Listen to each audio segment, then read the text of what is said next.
¿Cuántos le dan gracias a Dios por los dones que Dios reparte sobre la iglesia para bendecirnos a nosotros? 3, 4, 5, amén. ¿Cuántos le dan gracias a Dios? Porque yo estoy muy agradecido, y quiero decirlo públicamente, por los hermanos que cuando no estamos hacen todo lo que normalmente hacemos nosotros. Estoy muy agradecido la semana pasada por la prédica del hermano Abel, por edificarlos ustedes con el mensaje. ¿Cuántos pueden decir amén por eso? Estoy muy agradecido con Rolly, que no está aquí en esta mañana, pero también se lo hago extenso por preparar la guía para las células que normalmente yo hago, y definitivamente lo hace con mucho amor también, y agradezco a los muchachos de la música, los que dirigieron la alabanza, los maestros que están cada semana. Denle gracias a Dios por los que interpretan ahí detrás. El hermano Robert haciendo todo el tema de sonido, audio, video, Dani, en fin. ¿Por qué no le dan un aplauso a Dios? Y con ello le agradecen al Señor por la vida de cada una de estas personas. Miren, empezamos la semana anterior una serie que se llama El Evangelio de la Fe, y va a estar basado en el Evangelio de Marcos. Así que hoy vamos a ver un pasaje en el capítulo 2, pero antes yo quiero tener una introducción al respecto y hacer un par de preguntas para ir entrando en calor. Yo sé que Abelito les habló la semana pasada un poco acerca de Marcos, y por eso les pregunto para ver si todavía está fresca en la memoria de los que estuvieron algunas cosas. ¿Quién fue Marcos? ¿Quién fue Marcos? De Pedro. Ok. Lucas fue ayudante de Pablo. Ok, entonces fue el ayudante de Pedro. ¿Qué más podemos decir de Marcos? Hay muchas cosas en la Biblia que nos dan detalles con respecto a Marcos. Era una familia pudiente. De hecho, se cree que el aposento alto pertenecía a María, la madre de Marcos. Inclusive cuando en Capernaum, Galilea, se dice, y Jesús estaba en casa. Esto es una expresión que usa Marcos solamente. Se cree que era una casa que ellos tenían en ese lugar. ¿De quién era familia Marcos? Ya dije el nombre de su mamá. Su mamá es una de las Marías que posiblemente vio la resurrección del Señor Jesús. Pero ¿quién más era familia de él? ¿Su tío quién era? Bernabé, exactamente. ¿Y quién es Bernabé? Bernabé es el mismo José que aparece en los primeros capítulos del libro de Hechos, que toma sus propiedades, porque era un hombre de muchos riquezas personales, vende parte de ellas y el dinero lo entrega a los apóstoles para que los que tienen necesidad o son pobres en la iglesia sean sostenidos. Bernabé es también uno de los dos que es escogido para sustituir a Judas Iscariote cuando éste se suicida. Y se escoge, o caen suertes, dice la Biblia, sobre Matías, que viene a sustituir a Judas Iscariote, y no sobre Bernabé. ¿Por qué razón? Entonces, Matías termina siendo apóstol en la iglesia de Jerusalén, pero más tarde, dice Hechos capítulo 13, que orando el Espíritu Santo les dice a los maestros profetas de la iglesia de Antioquía, y ahí estaba Saulo ya convertido, Pablo el que más tarde sería apóstol, y estaba Bernabé junto con otros más, Simón el negro, como le conocían, etcétera, etcétera. Y el Espíritu Santo habla a través de alguno de ellos, quizás alguno de los profetas, y les dice: sepárenme a Bernabé y a Saulo para la obra a la que los he llamado. ¿Cuál obra? En el capítulo 14 de Hechos dice los apóstoles Pablo y Bernabé, o más bien dice Bernabé y Pablo, y después cambia el orden, y Pablo sale en primer lugar. Es decir, que Dios no solamente llamó a Pablo para ser apóstol a los gentiles, también fue Bernabé apóstol a los gentiles. ¿Por qué no se menciona tanto? Porque ellos se pelearon en algún momento. ¿Por causa de quién? No, por causa de Marcos. Marcos fue el motivo de la discusión entre Pablo y Bernabé, porque en su primer viaje misionero iba con ellos, y cuando fueron a pasar quizás por Listra, que los terrenos de aquel lugar y los caminos eran muy peligrosos porque había asaltantes, parece ser que eso fue la razón por la que Marcos decide volver a Jerusalén, o tal vez porque era muy joven, era una persona que no tenía experiencia, y se regresa a Jerusalén y no los acompaña. En el segundo viaje misionero, Bernabé dice: vamos a traer a mi sobrino, el muchacho es bueno. Y Pablo le dice: no, si él va, entonces no vamos los dos juntos. Y como Pablo era un hombre de un carácter muy fuerte, entonces él se impone. Y dice la Biblia que tuvieron una discusión no pequeña, una discusión grande. Yo creo que la discusión la provocó Pablo, porque Bernabé es conocido como el hijo de consolación. Entonces, lo más probable es que Pablo es el que genera todo el escándalo y dice, pues me voy por mi camino. Y ahí es donde toma a uno de sus seguidores, creo que fue a Silas, y se lo lleva con él en su viaje misionero y no se sabe más de Bernabé. Pero Bernabé sigue estableciendo iglesias y más tarde, al final de su vida, el apóstol Pablo le dice a Timoteo que Marcos le era un instrumento escogido y precioso a él, a Pablo. Es decir, Pablo reflexiona, se da cuenta de que el muchacho verdaderamente tenía un llamado de Dios y es entonces cuando lo llama uno de sus mejores colaboradores. Fíjense cuántas cosas en la Biblia con respecto a Marcos. Pero ahora, algo interesante, Marcos no fue un apóstol.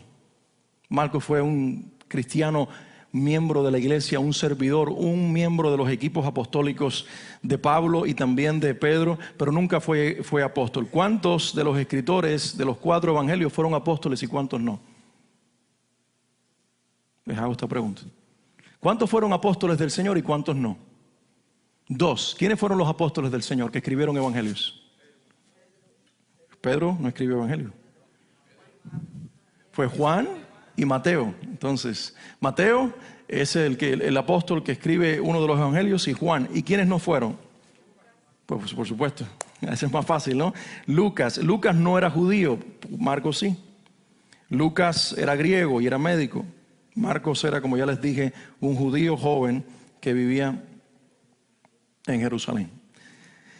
Ahora, la pregunta que nos tenemos que hacer es, ¿por qué hay 4 evangelios? Inclusive si 2 de ellos fueron escritos por 2 personas que no fueron apóstoles, ni directamente estuvieron con el Señor Jesús. ¿Por qué hay 4 evangelios? Está Mateo, Marcos, Lucas y Juan, que no es el orden cronológico. El orden cronológico es Marcos. Marcos fue el primero que escribió en el año 57, 58. Y después de ellos escribieron entonces Mateo y escribió Lucas, y Juan es el último que escribe ya casi al final del primer siglo del cristianismo, tanto su evangelio como en el año 90 se cree que escribió el Apocalipsis. Es el último que escribe, pero Marcos es el primero que lo escribe. Ahora, ¿por qué hay 4 evangelios? ¿Se han hecho esa pregunta ustedes? Si cada uno de ellos habla de la vida pública de Jesús y de su ministerio, sus primeros años, cuando es presentado en el templo, cuando nace, cuando el ángel se le revela a la mamá, después a los 12 años cuando se pierde de los padres y tienen que regresar a Jerusalén para ver dónde está, y finalmente hay un silencio allí por varios años hasta que aparece a los 30 años en el Jordán y es bautizado por Juan. Y cada uno de ellos de una forma u otra cuenta esto. Los 3 primeros evangelios, en el orden bíblico, en el orden de nuestras Biblias, Mateo, Marcos y Lucas son llamados sinópticos, porque hacen una sinopsis de la vida de Jesús. Juan no, Juan tiene un propósito un poco diferente. Pero pregunto, ¿por qué 4 evangelios si básicamente dicen lo mismo? Están dirigidos a distintas personas, muy bien. Y por lo tanto deben tener propósitos diferentes. Me encantaría que ustedes tomaran notas y que tuvieran, si no tienes un papel, lápiz, tienes un teléfono inteligente. ¿Cuándo tienes un teléfono inteligente? Pues ahí hay algo que se llama notas y puedes escribir con tu dedo y escribir algunas cosas interesantes que podemos hoy aprender en este día. Miren, 4 evangelios y voy a mencionar lo que creo que es el propósito de cada uno. En primer lugar, Mateo. Mateo tiene un enfoque en el reino de Dios, por lo tanto presenta a Jesús como rey. Así que Mateo es el evangelio del reino. Digan todos conmigo, el evangelio del reino. Díganlo fuerte, el evangelio del reino. Si ustedes se detienen en Mateo 13, van a ver que las parábolas del reino son más amplias que ningún otro evangelio. Y presenta a Jesús como el rey.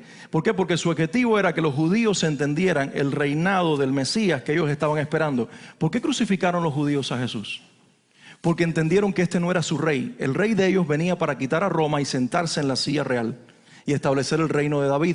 Mateo se da la tarea de decirle a los judíos, el rey sí vino, solamente que vino primera vez como un siervo para morir en una cruz, pero él era el rey y él es el rey que ustedes están esperando. Así que Mateo es el evangelio del reino. Digan conmigo, el evangelio del reino. Lucas, por su parte, el médico, el detallista, es el que hace quizás el estudio más preciso del evangelio de la vida de Jesús. Lucas, sin embargo, cuando ustedes lo leen, van a ver un énfasis mesiánico. Van a ver cómo él le presenta al mundo griego y también al mundo judío que estaba unido en la iglesia del Nuevo Testamento. Este Jesús no es cualquier persona. Él es el ungido de Dios, lo que significa Mesías. Él es el Cristo, como decían los griegos. Él es el escogido de Dios para la salvación del mundo. Ese es el tema a lo largo quizás de todo el Evangelio de Lucas. Así que sería quizás bueno llamarlo el Evangelio del Mesías o el Evangelio mesiánico. Juan, por su parte, que es el cuarto evangelio que se escribe, si ustedes se dan cuenta, es diferente a todos los demás. Los anteriores comienzan con genealogías. Jesús desciende de María. Estas son, dice Mateo, 14 generaciones de María, 14 generaciones hace Lucas del padre de José o viceversa. Pero Juan no. Juan comienza su evangelio en el capítulo 1 diciendo: en el principio era el verbo, y el verbo era con Dios, y el verbo era Dios. Entonces el objetivo de Juan, ¿cuál fue? Demostrar que Jesús es Dios, porque para su época se estaba levantando lo que sería más tarde en el siglo II, una de las herejías más grandes dentro del cristianismo, que se conoció como gnosticismo. Los gnósticos, gnosis, conocimiento, ponían el énfasis en el conocimiento, y ellos hablaban de que para salvarse necesitas conocer la verdad, no saber quién es la verdad. Jesús se presenta como la verdad. Los gnósticos tenían una idea platonista. Platón dijo: la materia es mala, y por lo tanto entre el ser eterno, ese Dios que no le pusieron el nombre de Yahweh o Jehová como los hebreos, sino que para los griegos tenía otro nombre, existen ciertas entidades, decía Platón y los filósofos de su época, que se llaman eones. Y cada uno de ellos va desde lo más santo hasta lo más impuro, y los más impuros se relacionan con el ser humano porque la materia es mala. Entonces los gnósticos dijeron: Jesús no pudo venir en carne, porque si hubiera tenido un cuerpo, Jesús hubiera sido malo como nosotros. Jesús tenía una figura humana, pero no era humano. Y Juan dice: no, nosotros le vimos venir en carne. El verbo se hizo carne y habitó entre nosotros, y vimos su gloria. Gloria como del unigénito Hijo de Dios. Entonces el evangelio de Juan es el evangelio precisamente de Dios hecho hombre, de Dios entre nosotros. Y llegamos a Marcos. Marcos es el más corto, es el que menos detalles da, tiene 16 capítulos, y yo considero que el énfasis de Marcos es la fe. Digan conmigo: la fe.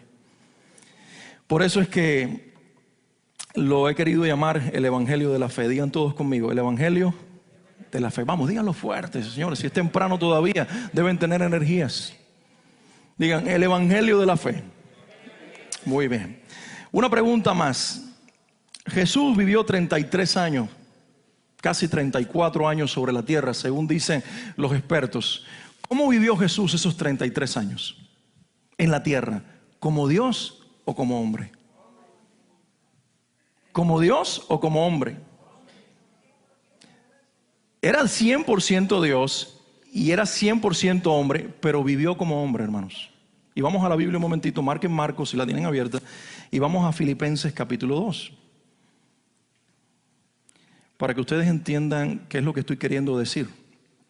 Nunca dejó de ser Dios, pero de acuerdo a lo que Pablo recibe del Espíritu Santo en Filipenses 2, versículos 5 al 8, Él vive por decisión personal como hombre y no como Dios en la tierra. Filipenses capítulo 2, versículos 5 al 8. Díganme si lo tienen ya. Dice: tengan la misma actitud que tuvo Cristo Jesús. Estoy leyendo la Nueva Traducción Viviente. Dice: aunque era Dios, no consideró que el ser igual a Dios fuera algo a lo cual aferrarse. En cambio, renunció a sus privilegios divinos, adoptó la humilde posición de un esclavo y nació como un ser humano. Cuando apareció en forma de hombre, se humilló a sí mismo en obediencia a Dios y murió en una cruz como morían los criminales.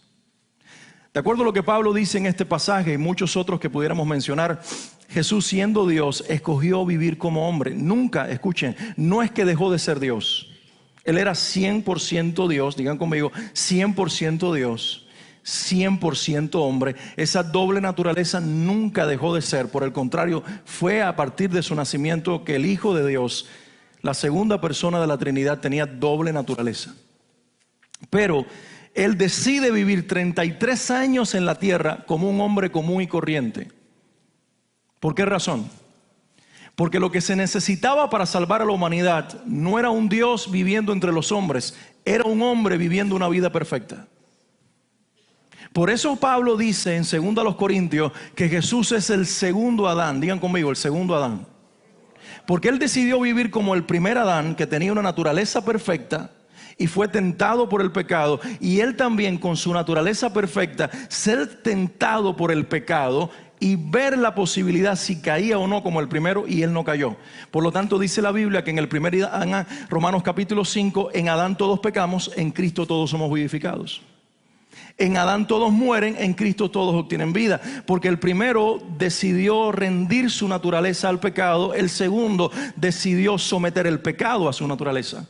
Es decir, la tentación la puso bajo sus pies y dijo: yo no pecaré, yo seré perfecto. Y en una condición perfecta fue a la cruz. Pero cada una de las obras del Señor Jesús fueron como hombre. Si no hubiera sido así, no hubiera sido necesario que fuera lleno del Espíritu Santo. Y la Biblia dice que cuando se bautizó, los cielos se abrieron, el Padre habló detrás de una nube, pero alguien bajó en forma de paloma y se posó sobre él. ¿Quién es? Dios, el Espíritu Santo. Y el Padre dice: en este yo me complazco. ¿Recuerdan?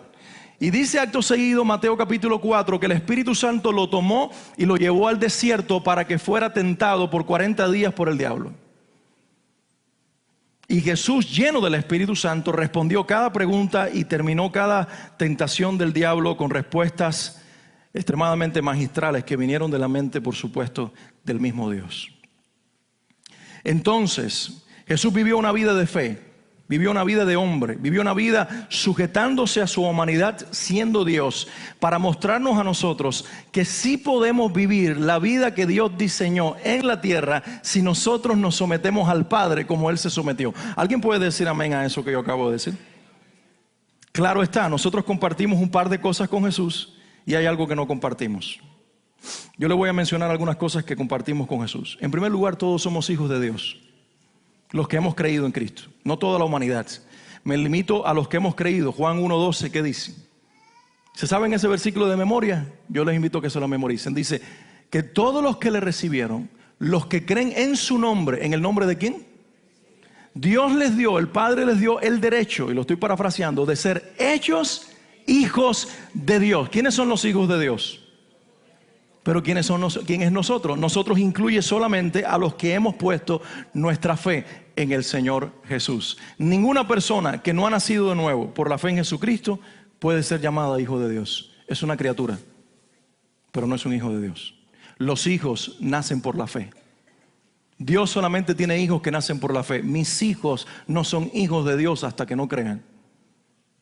Aunque hayan nacido aquí en el ambiente de esta iglesia, aunque su papá sea pastor, ellos tienen que creer, porque como alguien dijo hace muchos años atrás, Dios no tiene ni nietos ni sobrinos, Dios tiene hijos.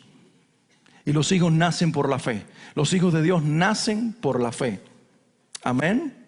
Entonces nosotros compartimos esto con Jesús. Es más, compartimos este privilegio con Jesús gracias a Él. Somos hijos de Dios. Dice la Biblia, Romanos capítulo 8, versículo 17, que somos herederos y coherederos con Cristo de todas las cosas, si es que juntamente con Él padecemos. Es decir, que la fe implica cierto padecimiento, pero también coheredar. Coheredar quiere decir prefijo co, ¿qué quiere decir? Coheredero. Que compartimos la misma herencia. Que poseemos la misma herencia. Qué privilegio que Él, siendo Dios, se haya hecho carne para que nosotros, la carne pecadora, seamos hijos de Dios, y cuando entremos a la eternidad y desde ya, pero allí se materializará lo que es por derecho propio del Hijo, va a ser tuyo por la fe en su nombre. Oh, eso tienes que tú darle un aplauso al Señor Jesús. Porque eso quiere decir que nuestra garantía para parar nuestros pies sobre las calles de oro, mirar al Padre y entrar a una mansión, no está en lo que nosotros hicimos, sino está en lo que Él hizo. Juan 14, yo me voy primero a prepararles un lugar. Moradas hay muchas en la casa de mi Padre, y yo voy a prepararles a ustedes allí una para que tengan la suya. Por todo, por el derecho que Cristo nos dio de compartir con nosotros el ser hijos. Dáselo fuerte. La Biblia dice: de tal manera amó Dios al mundo que dio ¿a quién? a su único Hijo, para que todo aquel que en Él cree no se pierda, mas tenga vida eterna. Ahí dice su único, pero más adelante, en otras porciones de la Biblia, como por ejemplo la carta a los Corintios, dice que Jesús es primicias de la resurrección, que Él es el primero de los que serán levantados, y lo llama entonces no el unigénito, sino el primogénito. Es decir, que dejó de ser el único para ser el primero, para compartir su herencia. ¿A quién ustedes conocen que teniendo el derecho propio de compartir, de tener su herencia, decide tener hermanos adoptivos para compartir con ellos su herencia? Solamente Dios. Él es tu Dios. Entonces compartimos con Él ser hijos de Dios. Digan conmigo, hijos de Dios.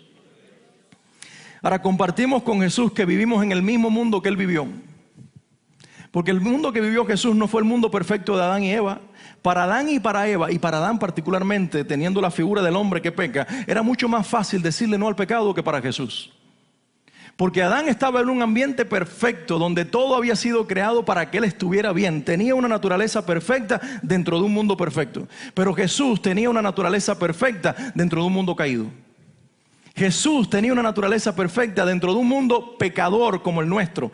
Un mundo caído, donde la tentación está por todas partes. En el mundo en el que nosotros vivimos, que es el mismo mundo donde vivió Jesús, a veces Satanás no tiene que tentar a nadie. Los propios seres humanos nos tentamos unos a otros. Miren qué caído está este mundo. Y Él vivió en ese mundo como nosotros. Así que compartimos ser hijos de Dios por la fe en Él, pero también vivir en el mismo mundo donde Él vivió. Y tuvo que enfrentar por la fe el no ceder a la tentación. ¿Alguien puede decir amén a eso? Sin embargo, no compartimos una cosa. Nosotros no tenemos la naturaleza perfecta que tiene Jesús. Tu cuerpo todavía tiene pecado. Tu naturaleza todavía está viciada, dice la Biblia. Por eso decía el apóstol Pablo, capítulo 7 de Romanos, encuentro esta ley dentro de mí, que con mi espíritu yo quiero servir a Dios, pero con mi carne lo desobedezco.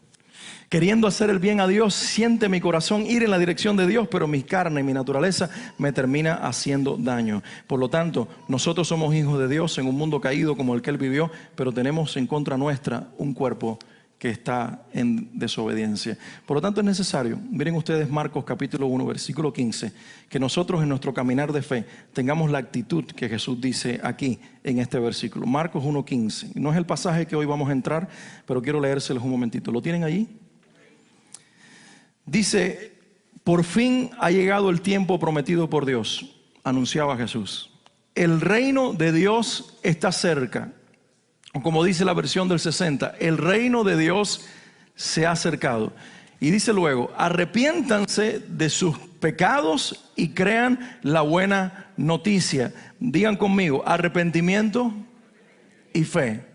Digan, arrepentimiento y fe. Los hijos de Dios, que por la fe hemos sido hechos hijos de Dios, que vivimos en este mundo caído, solamente nos vamos a mantener de pie cuando tengamos un corazón en total arrepentimiento todos los días de nuestra vida. Jesús no necesitó arrepentirse porque no pecó, pero nosotros sí hemos pecado. Él tenía una naturaleza perfecta que nunca jamás fue viciada con el pecado, pero la nuestra nació en pecado. Lo heredamos de nuestros padres. Por lo tanto, nosotros tenemos por el Espíritu Santo y pedirle a Dios que el Espíritu nos sensibilice todos los días con un corazón arrepentido y con una mente que vaya tras el arrepentimiento. Porque si no hay arrepentimiento, la fe no va a ser alimentada. Por lo tanto, para mí es vital que ustedes marquen en sus Biblias Marcos capítulo 1, versículo 15, porque el reino de Dios, sí es verdad, se ha acercado, pero para vivir en los parámetros de ese reino y no contaminar el reino con nuestra mentalidad y con nuestra naturaleza, es necesario que nos arrepintamos todos los días y que creamos la buena noticia. No nuestra buena noticia, sino la buena noticia de Dios. ¿Alguien puede decir amén a eso? Vamos a orar entonces, hermanos, para que Dios en esta mañana pueda hablarnos a través del mensaje. Todo lo anterior fue una introducción, así que ahora es que vamos a entrar. Vamos a orar. Padre, en el nombre de Jesús, gracias, porque tú eres el Dios que produce en nosotros la fe por tu palabra. Y te pedimos que así sea, que nos ayudes a creer, cuando necesitamos que tú obres, pero que nos ayudes a vivir vidas de fe para ser tus agentes en este mundo, para manifestar tus obras. Háblanos en este día a través de este evangelio de Marcos, de este capítulo, de este pasaje que vamos a leer. Y permite, Señor, también que seamos edificados por el Espíritu Santo. Prepara el ambiente físico, natural y el espiritual por sobre todas las cosas, para que cada uno de los que estamos aquí seamos edificados. Habla a través de mi boca, Señor. Úngeme con tu Espíritu Santo más y más. Que la unción de tu Espíritu Santo pueda ser visible a través de esta enseñanza para edificar los corazones, porque nada podemos provocar en las vidas humanamente. Tiene que ser tu Espíritu. Y te pedimos que así sea, que se mueva en este lugar, que obre en este lugar y que actúe por medio de la palabra y del mensaje. En el nombre de Jesús, amén y amén. Digan conmigo, fe. Digan fuerte, fe. Miren, fe es lo que usted va a necesitar, y yo también, para vivir en los próximos años. Voy a hacer esta declaración bien seguro de lo que estoy diciendo. A partir de este momento no se va a poder vivir una vida aparentemente cristiana si nuestra fe no es real. La fe nos va a sostener en los próximos años. Voy a hacer algunas declaraciones que voy a comenzarlas con un quizá, porque no son declaraciones que Dios me dio ni nada por el estilo, son apreciaciones personales. Pero sin embargo creo que en los próximos años nosotros veremos muchos cambios, algunos relacionados con esto que voy a mencionar. En primer lugar, quizá nosotros seamos testigos oculares de la mayor crisis política que los Estados Unidos ha vivido en 200 y tantos años. Quizá nosotros podamos ver la mayor crisis política en esta nación y seremos testigos oculares de cambios políticos radicales en esta nación. ¿Estás preparado para eso? Para ver al país más grande en los últimos años, para ver a la nación de la democracia ser sacudida y estar nosotros dentro de ella.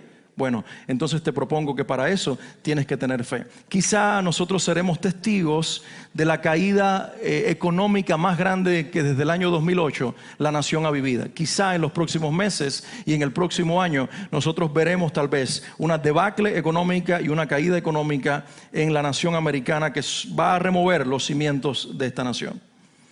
Quizá nosotros vamos a ser testigos de la persecución más grande que los cristianos han vivido en Norteamérica en todos los años de existencia de esta nación.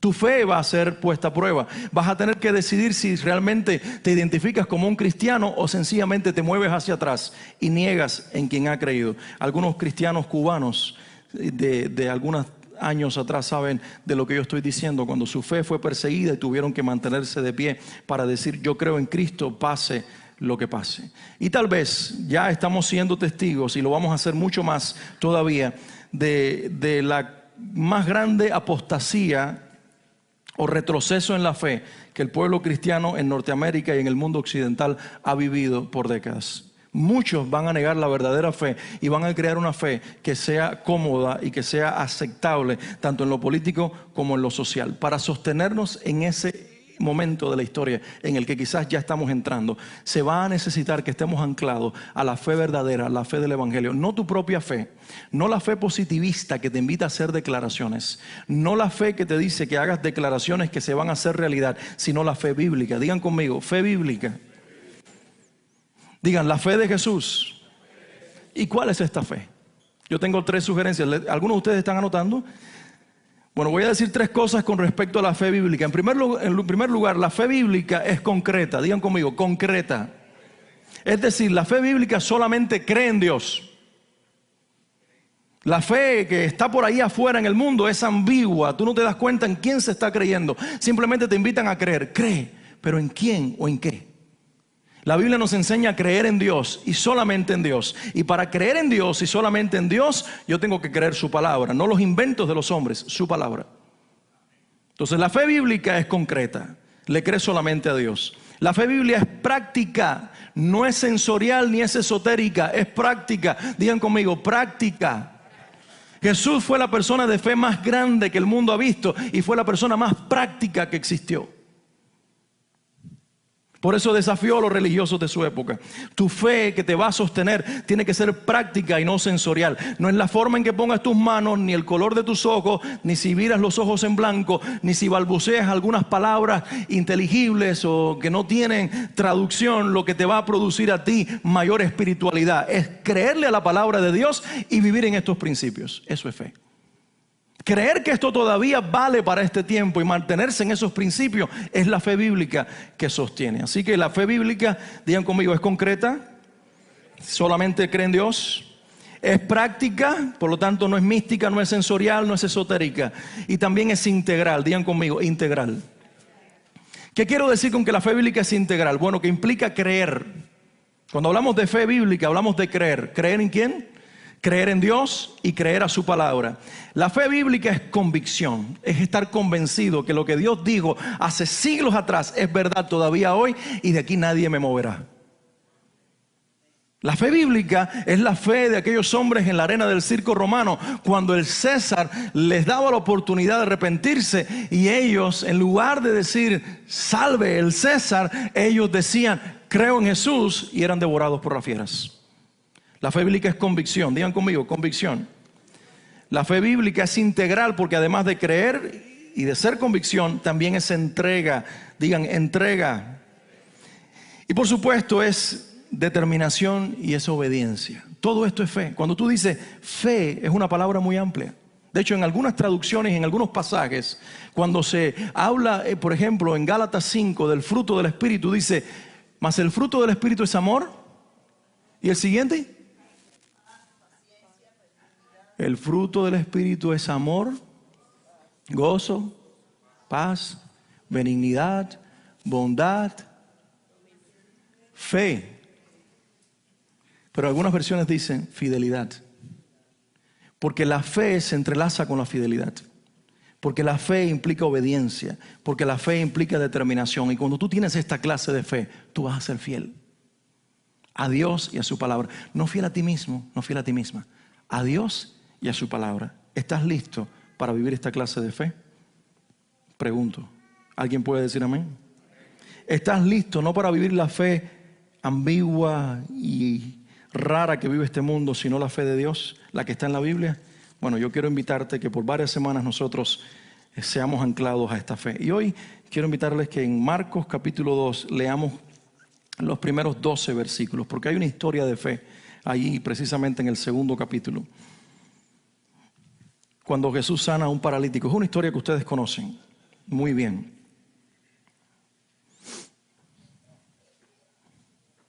¿Ya lo tienen? Recuerden que estoy leyendo en una versión diferente a la que muchos de ustedes tienen, pero dice así la historia. Cuando Jesús regresó a Capernaum varios días después, enseguida corrió la voz de que había vuelto a casa. Y pronto la casa donde se hospedaba estaba tan llena de visitas que no había lugar ni siquiera frente a la puerta. Mientras él les predicaba la palabra de Dios, llegaron 4 hombres cargando un paralítico en una camilla. Como no podían llevarlo hasta Jesús, debido a la multitud, abrieron un agujero en el techo, encima de donde estaba Jesús. Luego bajaron al hombre en la camilla, justo delante de Jesús. Al ver la fe de ellos, Jesús le dijo al paralítico, hijo mío, tus pecados te son perdonados. Algunos de los maestros de la ley religiosa que estaban allí sentados pensaron, ¿qué es lo que él dice? Es una blasfemia. Solo Dios puede perdonar pecados. En ese mismo instante Jesús supo lo que pensaban, así que les preguntó, ¿por qué cuestionan eso en su corazón? ¿Qué es más fácil decirle al paralítico? ¿Tus pecados te son perdonados? O ponte de pie, toma tu camilla y camina. Así que les demostraré que el Hijo del Hombre tiene autoridad en la tierra para perdonar pecados. Entonces Jesús miró al paralítico y dijo, ponte de pie, toma tu camilla y vete a tu casa. Y el hombre se levantó de un salto, tomó su camilla y salió caminando entre los espectadores que habían quedado atónitos. Todos estaban asombrados y alababan a Dios, exclamando, jamás hemos visto algo así. Jamás hemos visto algo así. Es una historia de fe, ¿verdad que sí? De las que muchos de nosotros quisiéramos ser testigos y algunos en algún momento lo han sido. Ahora, en esta historia hay 2 tipos de fe que se expresan. No sé si se dieron cuenta, pero hay personas que representan a un grupo que tiene una fe para algo y hay personas una persona que representa al otro grupo de fe. En primer lugar, hablemos del primer grupo, es la fe de las personas que necesitan un milagro. Que esa es la que estamos nosotros acostumbrados a familiarizar. ¿Quién necesita ejercer la fe normalmente? ¿El sano o el enfermo? El enfermo. Entonces él necesita fe en Dios y por eso le dice, Señor, sáname. ¿Quién necesita fe? ¿El que tiene todo el dinero en la mano o el que necesita pagar las cuentas y no tiene dinero?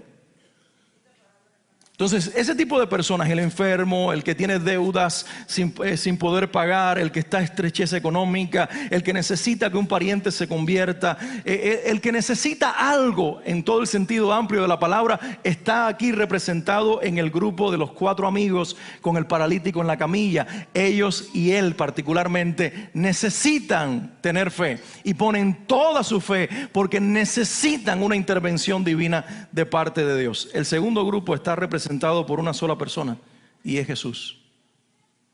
Porque Jesús se convierte aquí en el agente divino a través del cual la fe actúa para producir la obra de Dios.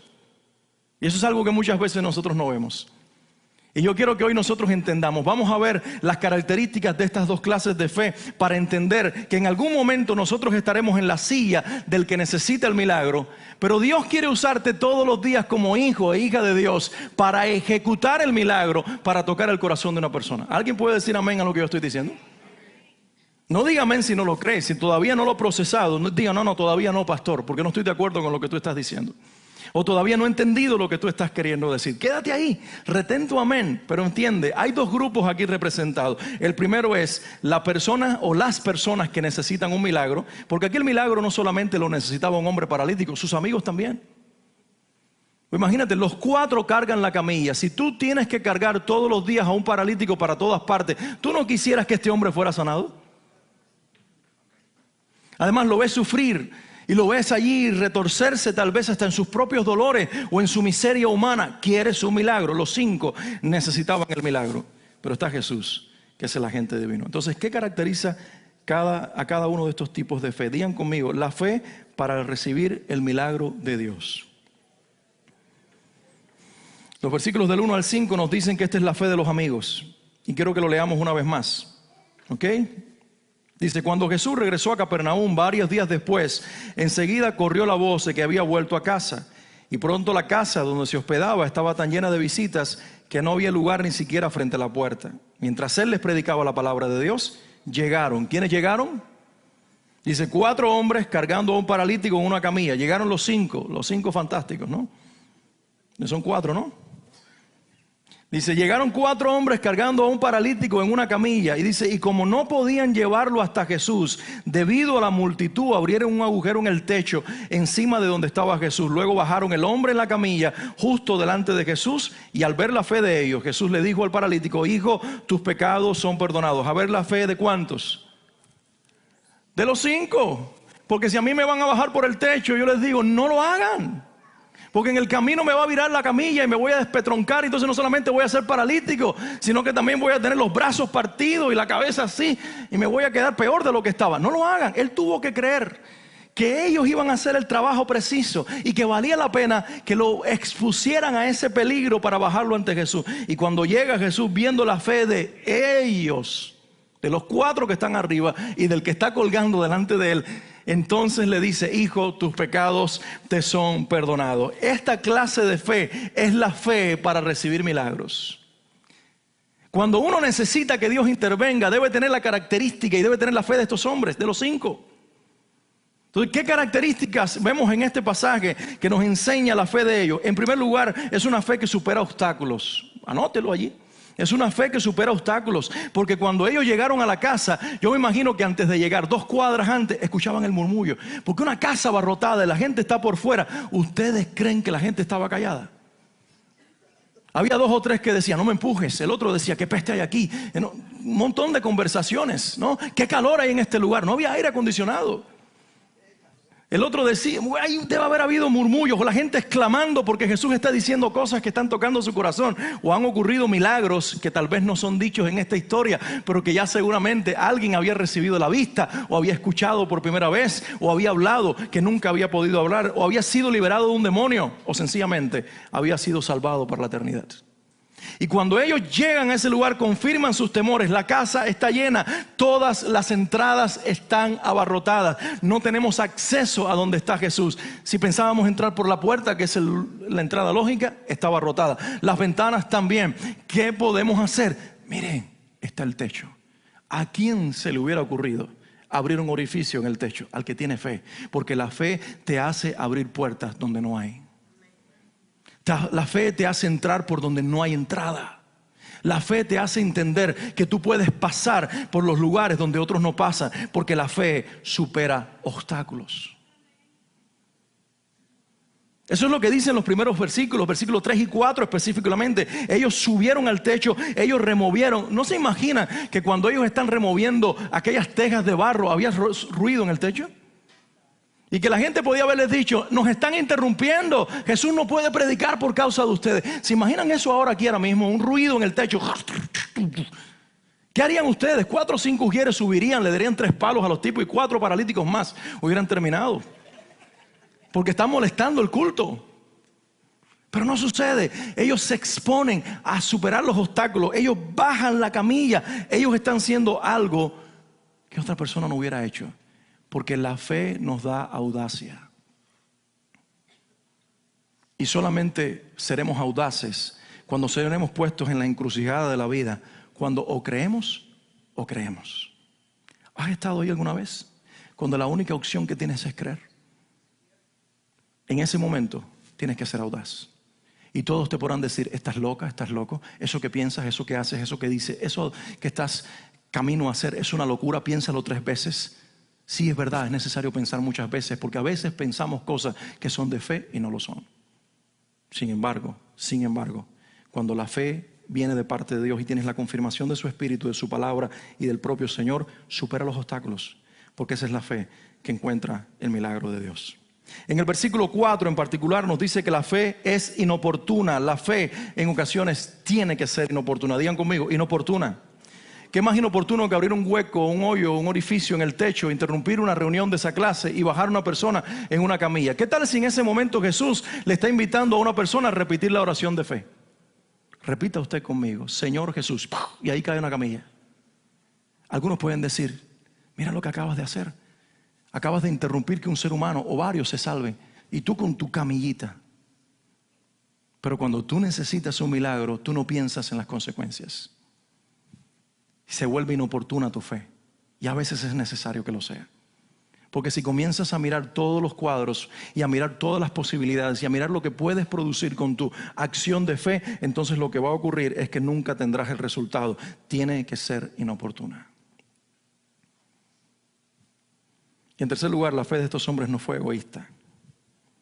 No fue egoísta porque 4 de ellos se expusieron, bajaron a un hombre en camilla, tuvieron que hacer fuerzas con sus brazos, quedaron adoloridos por el resto de semanas y de meses. Se expusieron a la vergüenza de que bajaran a un hombre en camilla y les dijeran, recójanlo porque están interrumpiéndome. Podía haber sucedido eso. Ellos no fueron egoístas, ellos hicieron lo que creían que tenían que hacer porque querían ver un milagro en la vida de su mejor amigo. ¿Qué 3 características para hablarnos de una persona o de personas que necesitan milagros? ¿Las anotaron? La fe para recibir el milagro de Dios es la que supera obstáculos, es inoportuna y nunca es egoísta. Siempre está pensando en alguien más, además de nosotros mismos. ¿Alguien puede decir amén? Estás tal vez en esa situación en este día. Tienes una situación sin resolver. Puertas se han cerrado en tus propias narices. Te han dicho que no una y otra vez. El diagnóstico del médico es el mismo todas las veces. Tu economía, has hecho cualquier cosa que los humanos te dicen. Has ido a ver a los expertos financieros. Has puesto en práctica lo que los maestros de fe te dicen que hagas para tener dinero y no sucede. Necesitas creerle a Jesús. Y necesitas poner en práctica esta fe bíblica que supera obstáculos, que es inoportuna y que no es egoísta. Y creerle al Señor, solamente a Él, para que entonces veas un milagro. ¿Alguien puede decir a esto? Amén. Pero hablé de un segundo grupo que es representado por Jesús. Porque Jesús en esta historia tiene fe, por supuesto. Ya dije, vivió 33 años de fe. Todo lo que hizo fue sostenido en la fe en su Padre que estaba en el cielo y en la presencia del Espíritu Santo que lo había llenado. Él tenía que creer esto porque había puesto a un lado su naturaleza divina. No la estaba ejerciendo, estaba solamente viviendo como hombre. Y para hacer los milagros que hizo tenía que ser un hombre de fe. Por lo tanto, su fe es resaltable en este caso. Los versículos 5 hasta el 11 que leímos nosotros nos mencionan algunas cosas con respecto a este actuar de fe de Jesús. ¿Los leemos? ¿Los leemos? ¿O quieren que ya me detenga aquí? Ok, dice, al ver la fe de ellos, Jesús le dijo al paralítico, hijo, tus pecados te son perdonados. Yo pregunto, ¿para qué bajaron al hombre? ¿Para que le perdonaran pecados o para que le enderezaran las piernas?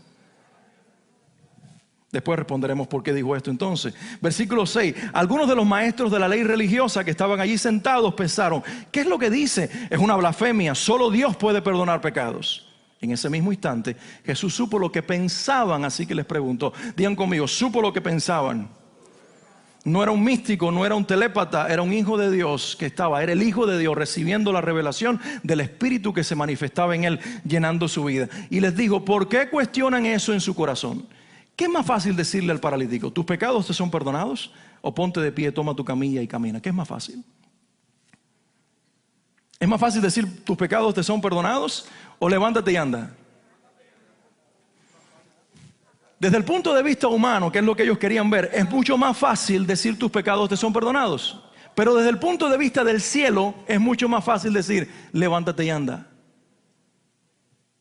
Porque levantarse y andar se le puede decir tanto al que se va a salvar como al que no. Pero tus pecados te son perdonados. Hay que decírselo a aquello que el Espíritu de Dios te revele, que el Padre vio su corazón arrepentido y le está perdonando. Eso es más difícil.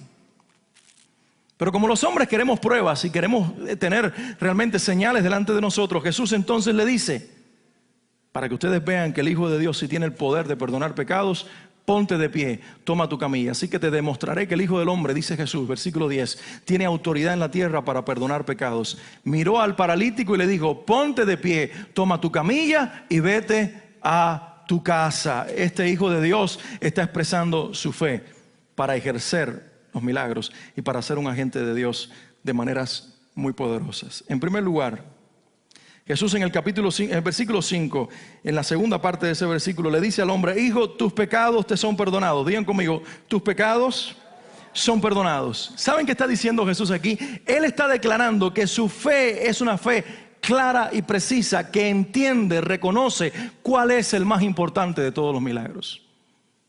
¿Lo escuchaste? Cuando tú estás anclado en la verdadera fe, te conviertes en un agente de fe que entiende que ningún milagro físico, ni ningún milagro de ninguna clase superará al mayor de los milagros. Y el mayor de los milagros es que el cielo y la tierra se reconcilien. Es que un ser humano pecador encuentre por Padre al Dios perfecto. Es que el Señor perdone los pecados de un ser humano. Él miró el corazón de aquel hombre y pudo ver dentro de él, como pudo escuchar a lo que los otros decían. Pudo ver el corazón del hombre y ver en él que este hombre, más que piernas enderezadas, necesitaba tener una vida enderezada por el poder de Dios y la gracia de Dios. Y lo perdonó. Y lo perdonó. Por eso le dice, tus pecados te son perdonados. Porque reconoce cuál es el milagro más importante cuando nosotros caminamos en la fe bíblica. Y eso es lo que cada uno de nosotros debemos hacer. Tú estás aquí no solamente para recibir en este día. Tú estás para salir convencido que sales a dar. ¿Alguien puede decir amén? Yo hablé del grupo de los 4, de los 5, de los 4 que cargan de la camilla, del paralítico, de los que necesitan el milagro. Ellos son inoportunos, ellos son arriesgados, ellos hacen todo lo posible por recibir el milagro. Ellos no son egoístas, superan los obstáculos, etcétera, etcétera. Pero eso solamente aplica para recibir nuestro milagro. Pero muchos de nosotros ya no estamos allí. No necesitamos un milagro urgente en nuestras vidas. Necesitamos ser los agentes divinos a través de los cuales el Espíritu de Dios siga actuando. Porque Jesús está en el cielo y su cuerpo está en la tierra. ¿O acaso no es eso lo que dice Efesios? Que Dios el Padre, capítulo 1, versículos 22 y 23, dio a Cristo por cabeza de la iglesia, la cual es la iglesia, su cuerpo, la plenitud de aquel, lo llena todo en todos.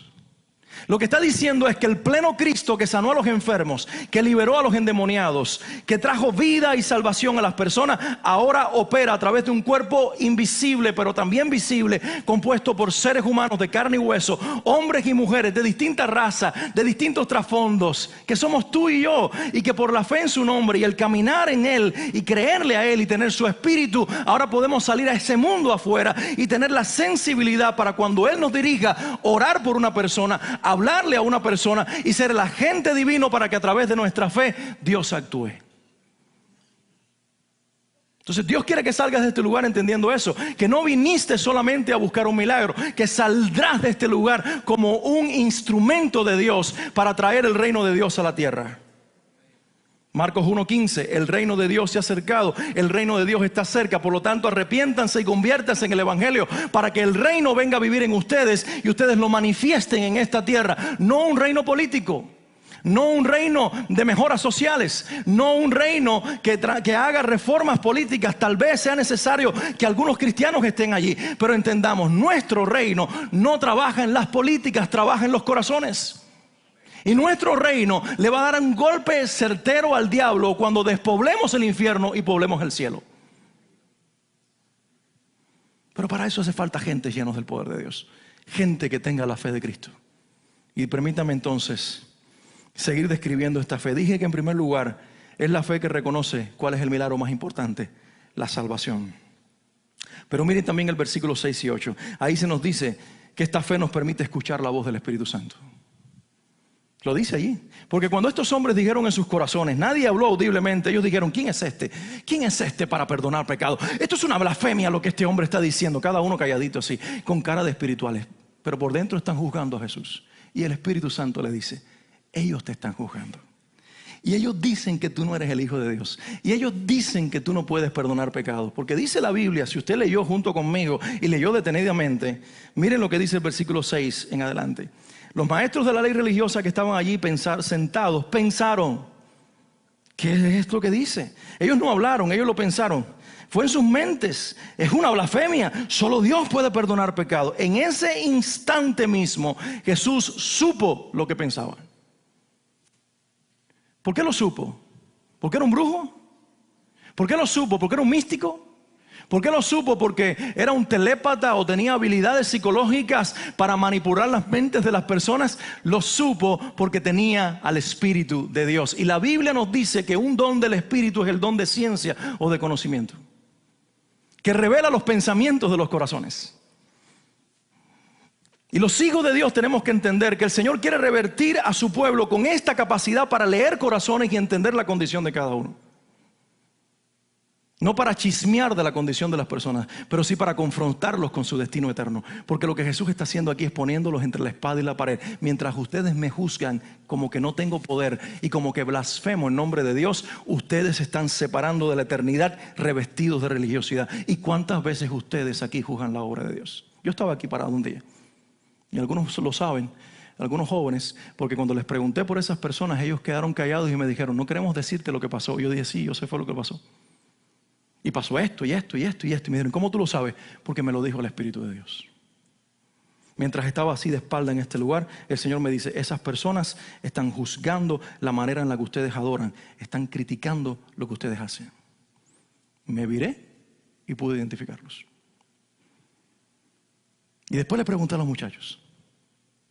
Ellos no supieron qué decirme. Y yo les dije, fue por esto y por esto. Y me dijeron, ¿y quién te lo dijo? El Espíritu de Dios.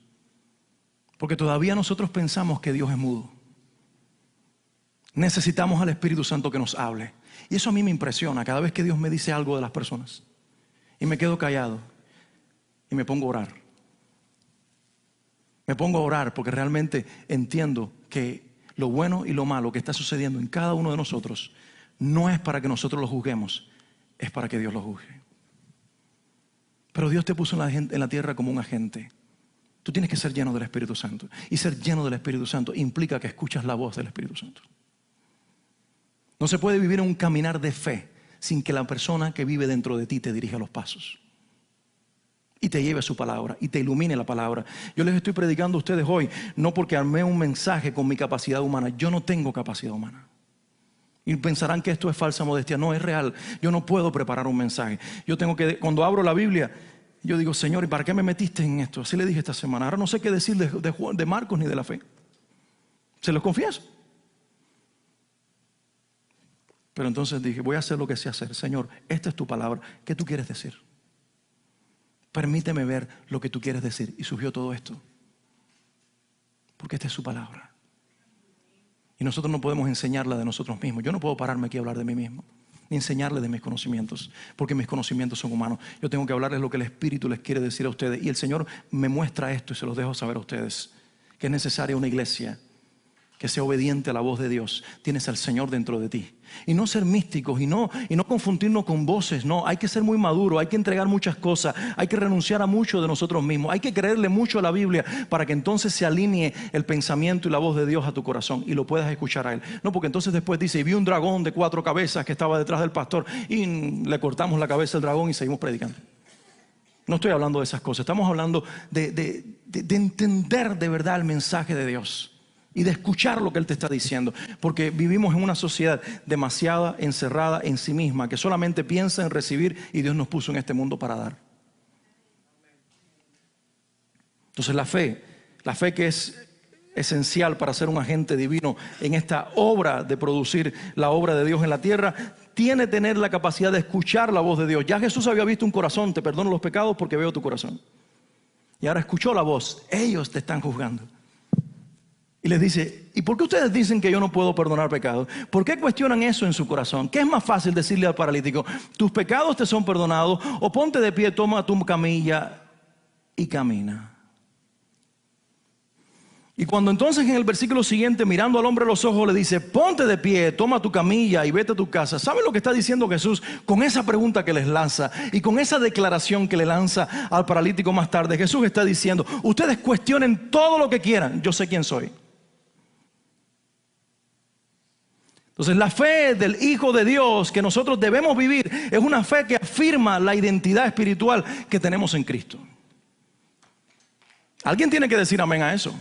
Porque vivimos en un mundo que te dice que mires la aprobación externa, lo que los hombres piensan de ti. Si las personas te aplauden, si las personas dicen qué bien lo hiciste, entonces me siento bien. Jesús no buscó la aprobación de nadie, solamente tuvo 500 seguidores de miles de personas.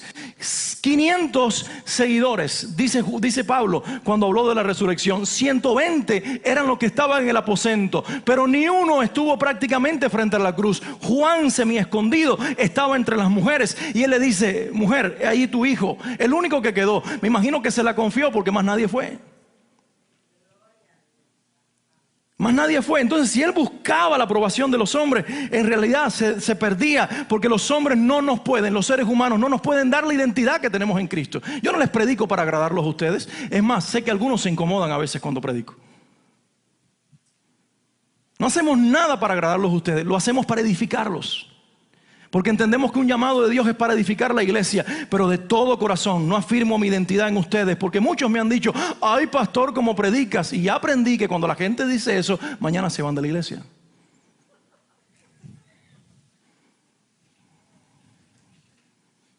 Más bien he creído que Dios me dio este llamado y les guste o no les guste a las personas, mi responsabilidad es predicar.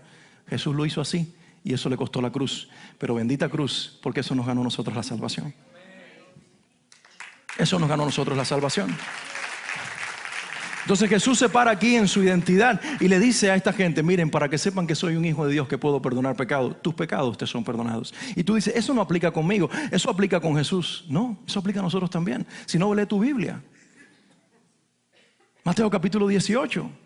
Cuando Pedro hace una declaración tremenda y le dice, las llaves te han sido concedidas y todo lo que tú ates en la tierra será atado en el cielo, y todo lo que tú desates en la tierra será desatado en el cielo. Y la gente ha malinterpretado esta enseñanza y dicen, yo desato en el cielo un carro nuevo. Eso no es para eso. No, mala enseñanza y mala doctrina. Yo ato en los cielos la lengua de mi vecino. No es para eso. No. Era específicamente con relación a los pecados de las personas a las cuales él iba a ministrar.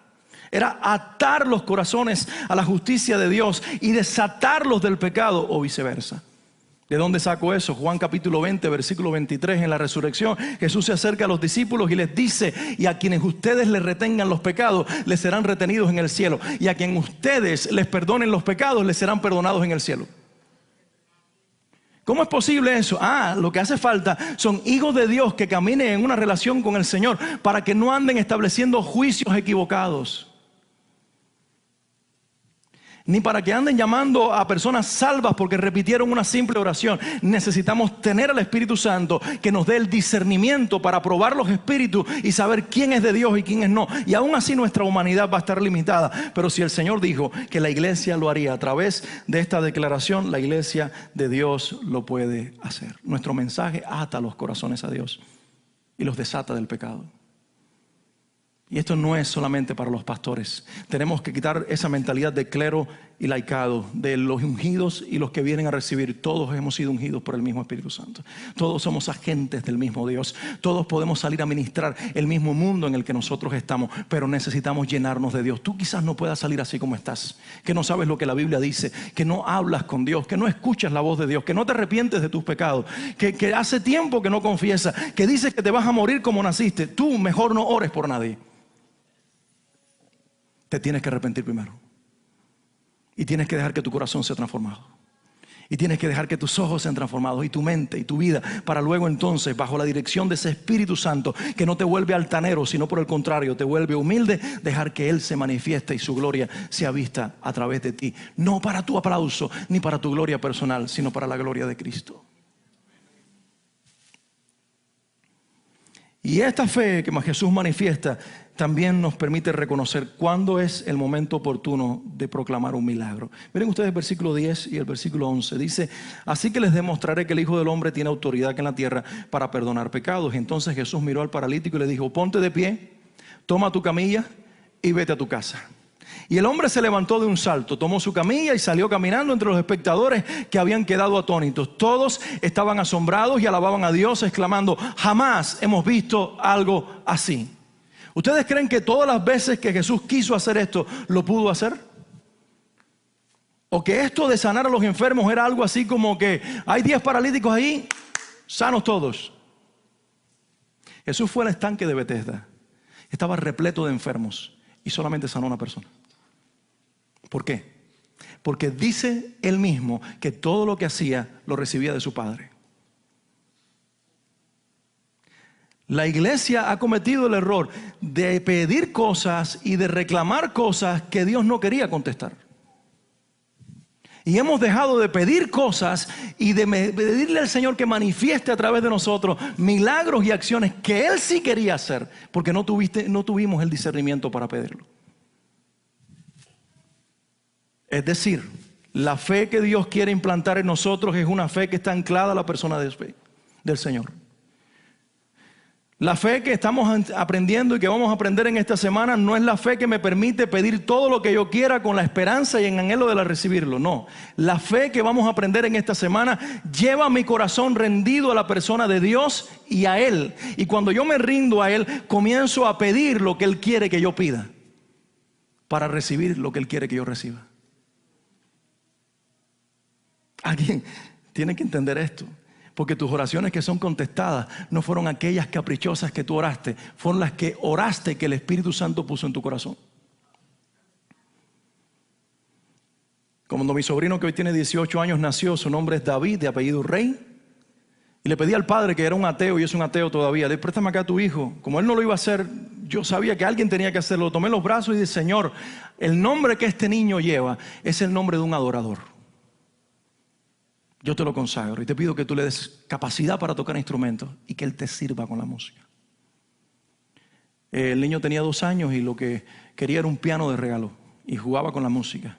Y el honor más grande que él tenía es que el ministro de alabanza, el hermano Abel, le diera la mano. Y él decía: me dio la mano, tío, me saludó, porque él tenía algo por la adoración. Hoy tiene 18 años, lleva años estudiando música, es pianista y está tocando en un grupo de alabanza de la iglesia, sirviéndole a Dios. Creo que Dios contestó la oración. Pero porque yo hice una oración que Dios contestó, no he aprendido a entender esto. Dios me llevó a orar lo que Él quiso que yo orara. Por eso cuando presentamos los niños aquí, quizás no me preparo tanto en el versículo que voy a leer, me preparo más bien: Señor, ¿qué tú quieres que yo pida por este niño? Porque tú tienes un propósito con él, tienes un propósito con ella, para que Dios lo cumpla.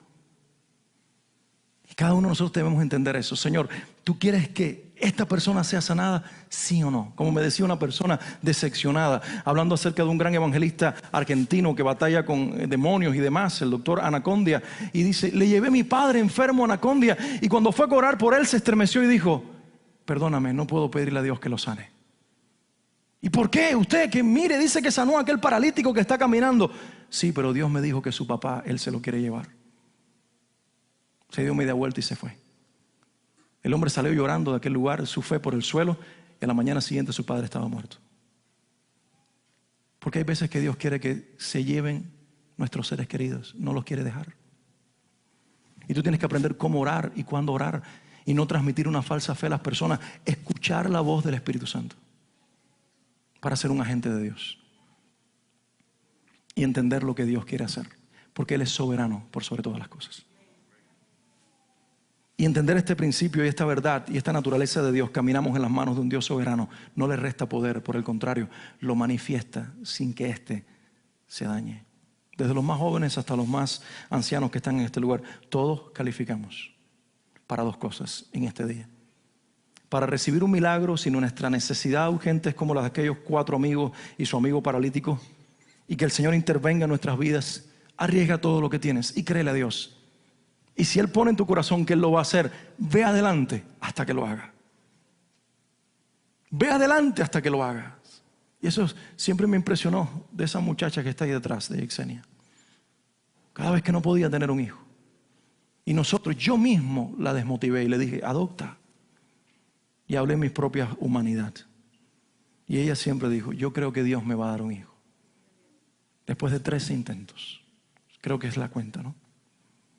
Y ahí hay 2 preciosos hijos. Por la vía natural, por la vía biológica.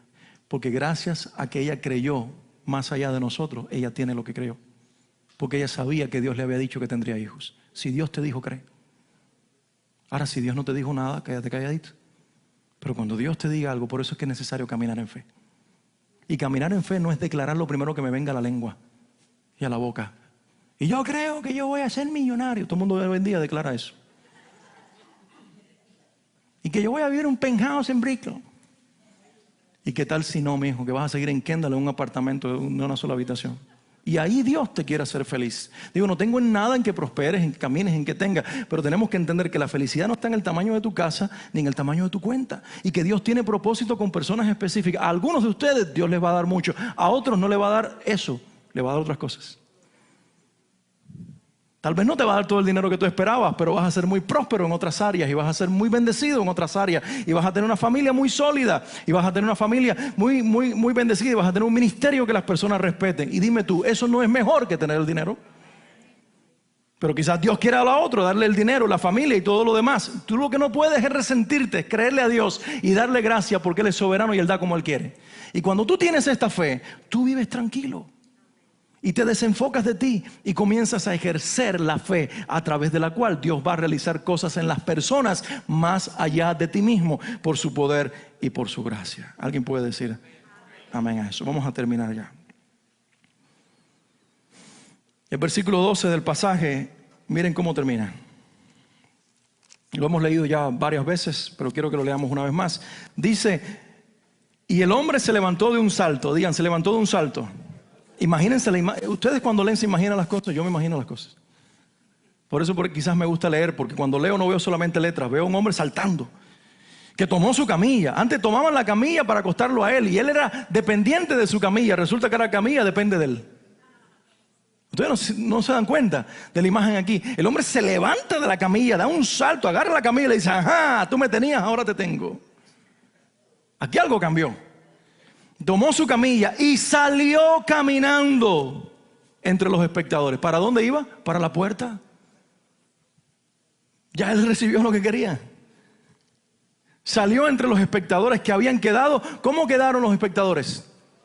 Digan conmigo, atónitos. ¿Y eso qué significa? Quedaron diciendo, wow, ¿qué es esto? Exclamaciones de todo tipo. Mira lo que acaba de suceder. Él lo bajaron paralítico.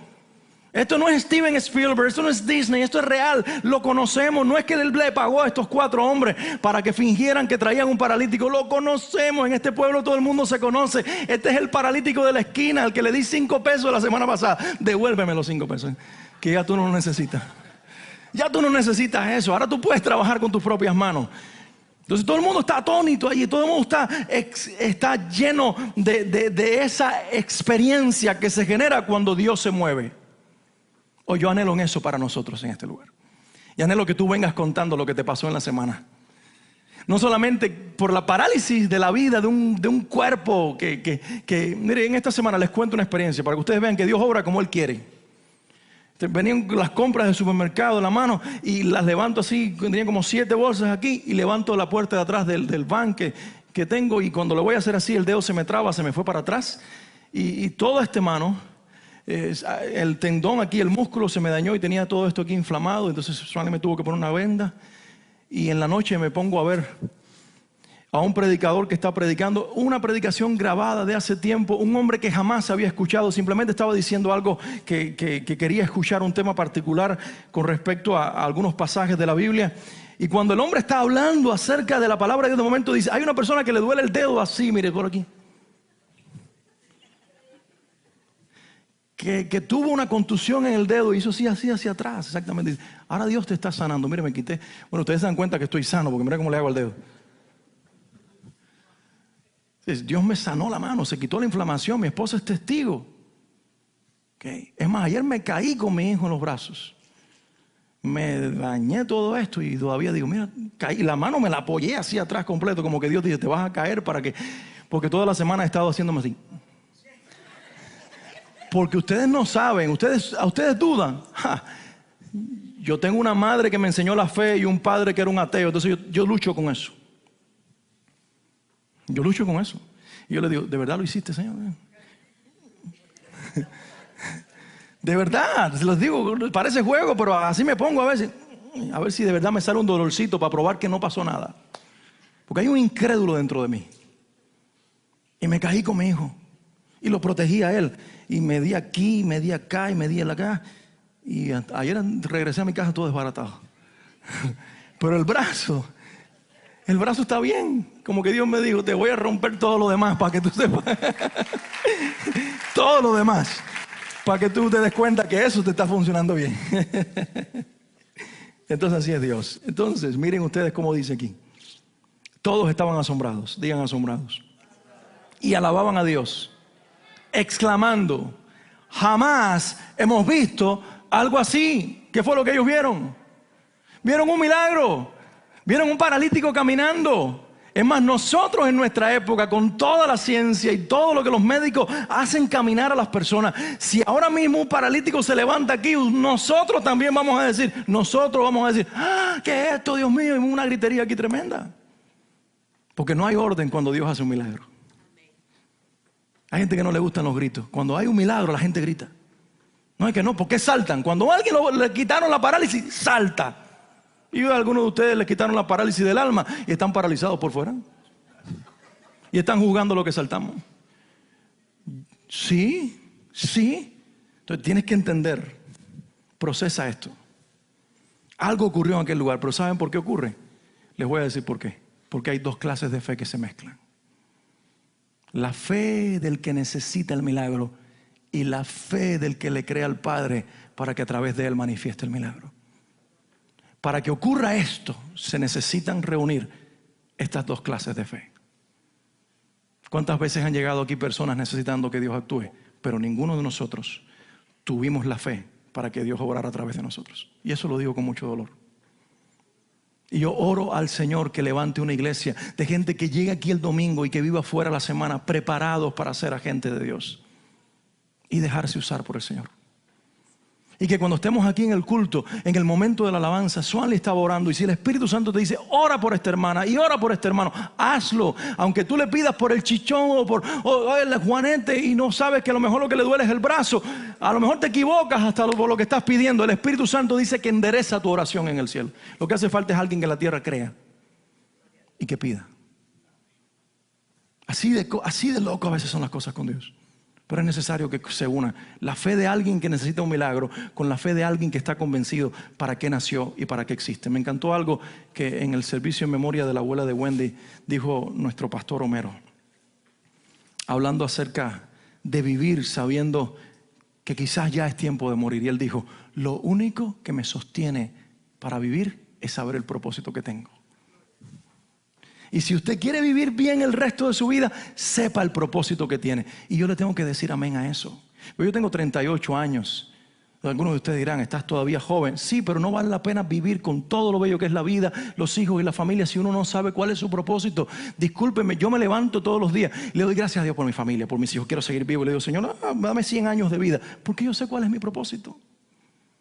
Aunque en el día toque una sola persona, le hable a una sola persona, le ore por una sola persona, escriba algo que le sirva a una persona. No sé lo que Dios haga, pero mi propósito es bendecir una vida. El tuyo también. Ah, pero yo soy ingeniero. Ahí Dios como ingeniero quiere usarte. Es que yo soy doctor, con mucha más razón. Con mucha más razón Dios quiere usarte. Ah, es que yo lo que hago es limpiar los pasillos de un hotel. Pues ora para que nadie se caiga en ese lugar. Si hubiera habido alguien que orara ayer, yo no me hubiera caído. Pero no hubo ninguno de ustedes allí que oró. Entonces, tú tienes que entender que hay un propósito para el cual tú existes, que está encerrado en Dios. Y ese propósito es ser un agente a través del cual Dios se manifieste. ¿Cuántos dicen estoy aquí? Heme aquí, Señor. Heme aquí, Señor. Ustedes que están estudiando, ¿cuántos muchachos están estudiando universidad? University. You, María, you going to college? Okay. Tidy, okay. En los de high school, okay, de middle school. ¿Para qué Dios te puso ahí? No solamente para que tengas conocimiento y tengas una carrera. Dios te puso para tocar corazones en ese lugar. Okay. ¿Cuántos tienen un trabajo de 8 horas todas las semanas? De 10, de 12. ¿Cuántos de ustedes trabajan 25 horas? Digo que algunos dicen, trabajo 12 y me siento como si fueran 25. ¿Cuántos de ustedes día tras día tienen que ir a un trabajo? Levanten sus manos. No se sientan avergonzados. Al contrario, una bendición. A ver, déjenme ver las manos. Todas levantadas. Mañana, cuando llegues a tu trabajo, no digas, ¿qué hago aquí? ¿Por qué estoy aquí? Oye, porque mira que este jefe... Maldijiste tu lugar en vez de bendecir tu ambiente. Voy a cerrar con esto. La fe es una llave que nos entra a una atmósfera que se llama la atmósfera del cielo, para salir a nuestro mundo natural a cambiar un ambiente viciado por un ambiente de Dios. Por eso Jesús dijo con tanta propiedad, el reino de Dios se ha acercado, porque Él tomó del cielo y lo manifestó en la tierra. Y por eso le dice a Pedro, Pedro, yo me voy, aquí las llaves. La misma llave que yo usé para traer el cielo a la tierra, te la paso a ti y al resto de los apóstoles. Porque con nuestra fe accedemos al trono de Dios y traemos a esta vida, a los ambientes naturales, nuestro ambiente. Si tú entras a un lugar y cuando tú entras lo que se genera es conflicto, y a veces nos ha pasado a nosotros, es un buen momento para decir, Señor, yo no estoy generando el ambiente del reino. Por lo tanto, estoy caminando en mi carne. Si mis palabras producen discusión, yo entiendo que debo volver a mi lugar de oración y arrepentirme. Si mis acciones son injustas y egoístas y delante de mí hay un necesitado y yo me como mi buen hamburger y el otro tiene cara de hambre y no siento el compartirle, yo no estoy en el reino de los cielos. No estoy siendo un agente en esta mesa. Si delante de mí hay alguien que tiene una necesidad y yo no la veo, sencillamente no la veo, es porque he sido nublado. Estoy demasiado anclado a esta tierra. Nosotros necesitamos acceder por la fe a donde está el Padre, pero no quedarnos allí. ¿Recuerdan el monte de la transfiguración? ¿Qué le dijeron los discípulos y Pedro a Jesús? Quedémonos aquí. Te vamos a hacer una casita a ti, otra a Moisés y la otra para Elías. Y esto va a estar aquí buenísimo. Nosotros 3 y ustedes. Ahí, rico, milagro, cielo y todo. Y el Padre sale y les dice, este es mi hijo, en él me complazco, escúchenlo. Y Jesús viene y les dice, bajemos al valle. ¿Qué pasó cuando bajaron al valle? Estaban en el monte de la transfiguración. ¿Tú sabes lo que es ver a Elías a Moisés? Y Jesús transfigurado ahí en toda su gloria, una luz tremenda. ¿Tú sabes lo que es ver eso? ¿Tú te imaginas eso? Y que te digan, se acabó, esto fue nada más una visión, ahora regresemos. Y cuando regresan están los discípulos bronqueando, peleando con un padre que les dice, ustedes no son discípulos nada, ustedes no tienen poder ninguno, mi hijo está endemoniado y no pudieron hacer nada por él. Y Jesús viene y dice, ¿qué le pasa? Que le trajimos a tus discípulos nuestro hijo, que un demonio lo echa en el fuego y ellos no pudieron hacer nada.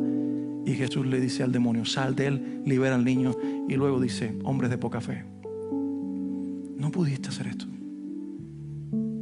Este género solamente sale con ayuno y oración. No te está diciendo nada el Señor. Nos está está diciendo: hijos, miren, y esto es lo que vamos a ver en las próximas semanas. La fe que ustedes me ven manifestar a mí para sanar a este hombre, está diciendo Jesús, yo la gano en el lugar donde está mi Padre. Y luego la traigo a esta realidad. Más que ser cristianos, que busquemos un milagro para nuestras vidas, lo cual muchas veces es necesario. Yo tengo a mi mamá enferma y le estoy pidiendo un milagro a Dios para su vida. Claro que sí. Y que Dios diga lo que Él quiere hacer. Pero realmente, más que todo, le digo: Señor, yo quiero ser un agente a través del cual tú manifiestes el reino de Dios. Pero yo sé que como ustedes, yo lo sé por experiencia propia, hay una batalla para que tú te entretengas. ¿Cuántos de ustedes quizás han estado aquí, están locos por ver Facebook aquí y postear algo en Instagram y ver las redes sociales? A lo mejor algunos lo hicieron. ¿Cuántos de ustedes están pensando en que van a visitar ahora al primo y al otro y al otro? Y están entretenidos con todas esas cosas. ¿Cuántos de ustedes cuando oran les duele la cabeza? Y les duele aquí, les duele allá. Dice: ay, terrible orar, no puedo orar. Y vas a leer la Biblia y dice: no entiendo nada. Y me he comprado 5 versiones diferentes y no entiendo nada. Porque hay alguien que batalla para que tú no lo hagas. Es tu enemigo, se llama Satanás. Porque él te quiere con una mente natural. Él te quiere quejándote todo el tiempo, demandando tú recibir milagros y nunca convertirte en un agente de Dios para a través de ti el reino de los cielos se manifieste. ¿Cuántos dicen: Señor, yo estoy aquí? Heme aquí, dispuesto, dispuesta a ser un agente a través del cual la obra tuya se manifieste en mi lugar. Ponte de pie, hacia esa oración.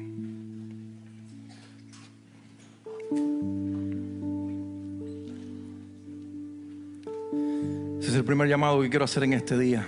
Orar por cada uno de ustedes. ¿Están seguros todos los que están de pie que es eso lo que quieren? Que Dios altere tu agenda en la semana, que te haga detenerte en el camino, que haga hacer algo por una persona que tú no estabas dispuesto a hacer, que tengas que repartir tu tiempo en otras obligaciones ahora espirituales porque Dios quiere que también uses tu tiempo para eso. ¿Estás dispuesto? Todavía hay oportunidad para que te sientes. ¿Estás dispuesta a ser un instrumento de Dios? ¿Estás seguro de lo que estás diciendo? Levanta tu mano ahí aunque estés de pie y di: sí, yo estoy seguro. Yo quiero ser un agente, un instrumento de Dios para que a través de mí el reino de los cielos se manifieste en esta tierra. Padre, oro en el nombre de Jesús por mis hermanos y por mí también, para que tú nos ayudes. Ayúdanos, Señor. Ayúdanos a hacer lo que debemos ser. Tu iglesia, tu cuerpo, a través del cual Cristo pleno se manifieste. Danos la fe, Señor, para a través de nuestras vidas hacer lo que tu Hijo hizo en 33 años de ministerio. No estamos aquí por casualidad ni por gusto. Estamos aquí para cumplir tu agenda y tu propósito. Más que la nuestra, tu propósito. Señor, usa nuestros talentos, nuestros dones, nuestras capacidades dadas por ti. Y que combinados con un corazón sensible que te escuche a ti, Señor, nosotros podamos actuar como instrumentos tuyos, reconociendo que nada podemos hacer separados de ti, para que unidos a ti, Señor, tú te puedes manifestar a través nuestro y usarnos para bendecir las vidas. Oro por mis hermanos para que tú en ellos enciendas este deseo de hacer todo lo posible para que su fe crezca y sea sólida. Y a través de esa fe poderosa, Señor, tocar los corazones de decenas, de cientos y de miles de personas. En el nombre de Jesús así lo pido, dándote gracias. Amén. Quiero pedir algo más. Pueden bajar sus manos. No se sienten, pero sí bajar su mano. Alguien necesita urgentemente un milagro en este lugar, como esos 4 amigos y el paralítico. Un milagro, cualquiera que sea. Levanta tu mano. Si es un milagro financiero, que a lo mejor estás ahí en el borde de un abismo y necesitas que Dios abra puertas que no han sido abiertas, levanta tu mano. Si tienes una condición física que no ha mejorado, ponla ahí delante de Dios. Miren las manos levantadas. Yo oré por algunos de ustedes ahora. ¿Por qué no se mueven? Los que dijeron: heme aquí, Señor. Sus hermanos tienen las manos levantadas. Espérate un momentico, mi hermano. ¿Cómo? Sí.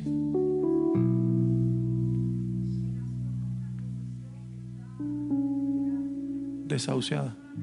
¿Cómo se llama? Oraremos por ella, claro que sí. Algunos de ustedes quieren moverse del lugar en el que están y al identificar hermanos que tienen las manos levantadas y acompañarles en oración mientras oramos por ellos ahora. Porque tú dijiste: Señor, úsame para que Dios... Comencemos aquí. Comencemos aquí. Comencemos aquí.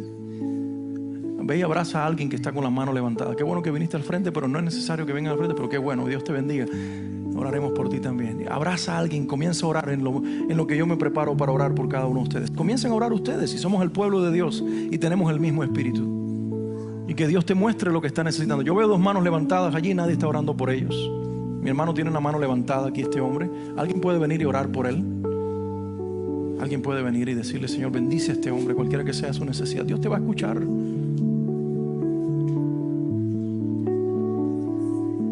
Este hombre, este anciano tiene una mano levantada. ¿Alguien puede venir y orar por él?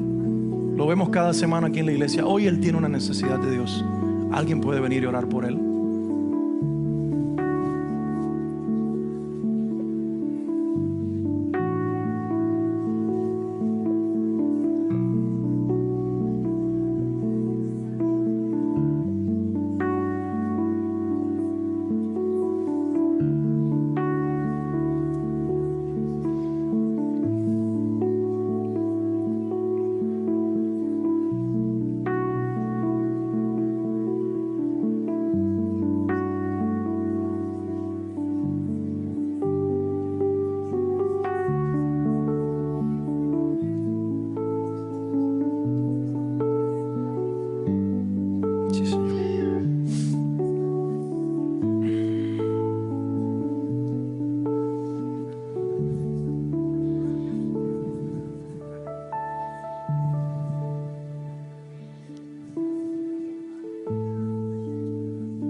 Padre, gracias porque has escuchado la oración de tus hijos orando por sus hermanos.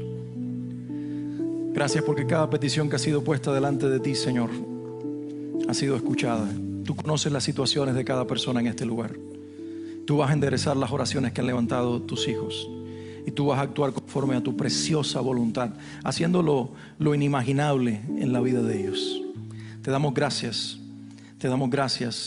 porque podemos confiar en ti, que tú escuchas nuestras oraciones, que tú respondes nuestras peticiones. Bendice, mi Dios, esta iglesia y bendice cada uno de estos hijos tuyos, que así como aquí internamente han orado unos por otros, salen con esta sensibilidad a esta ciudad para ser agentes a través de los cuales tu Hijo Jesús se manifiesta en nosotros. Gracias, Señor Jesús.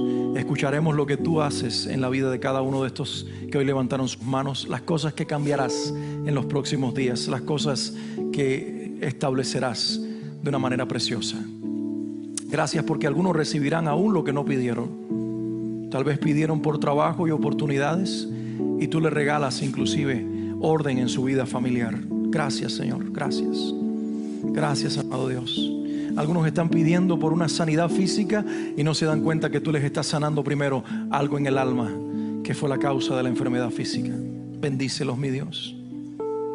Y oramos por esa niña en esa condición extrema, por su abuela, por su mamá. Ahí en el lugar, en el hospital donde estás, Señor, que tú envíes consuelo a la familia y paz en el Espíritu Santo. Si no te conocen, que se revele Cristo y que uses instrumentos, Señor, humanos, a través de los cuales el milagro de la vida eterna llegue a sus corazones. Y oramos por un milagro en el cuerpo de esa bebita. Que tú, Señor, ordenes su organismo, ordenes su cuerpo y que hagas algo en ella que produzca vida conforme a tu propósito divino. Oramos en ti, en tu nombre, Señor Jesús. Te damos gracias por escucharnos, te damos gracias por estar aquí. Bendecimos cada vida en este lugar, Señor. Bendecimos la vida, Señor, de cada persona entre nosotros.